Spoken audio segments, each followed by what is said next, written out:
Hello and welcome to Let's Talk About It for lesson number 7. This one is called Living in the Moment. You may have heard this quote, the past is history, the future is a mystery, but right now is a gift. That's why it's called the present. It's very, very true though. I think if we think about how many thoughts we have in a day, and how much of them would be about the future, and how much are we thinking about what we've done in the past, and how little of it is actually living in that present moment at that time, we would understand that we actually don't live in the moment all too often. Being still and appreciating where you are and having your attention focused on what you are doing in that moment is really powerful. It's powerful because in those moments, you're being your true self. You're not thinking about anything else and you're not planning anything or worrying about anything. You are just being yourself in that moment and tapping into your intuition and trusting your heart. Being there in that moment, listening to your heart releases any pain or discomfort you might be in because you are just living in that present moment. Being mindful and being present is something that we have to practice.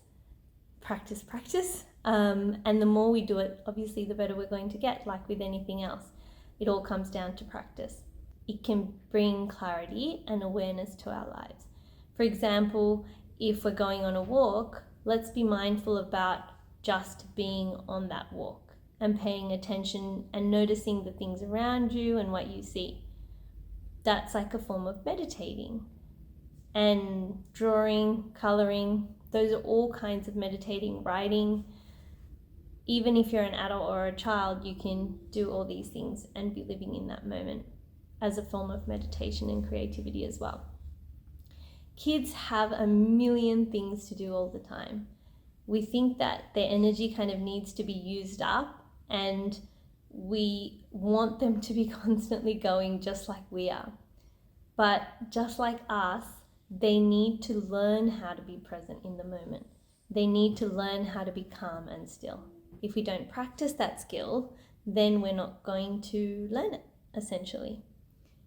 We need to set aside time to do this, and just like we make time to do other activities, we need to set aside time for ourselves, for our children, to draw, go on walks, colour in, be creative in some way, and help our minds become mindful and present as we're doing those things, and then also in every other moment in our lives.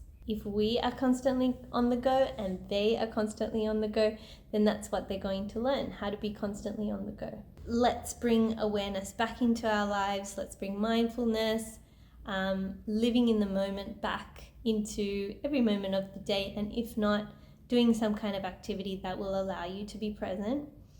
Let's let our minds and our hearts live in that moment. Thank you so much for listening. You can like, comment, and subscribe if you would like to. And the lesson for this Let's Talk About It will come out on Sunday. So I will see you then.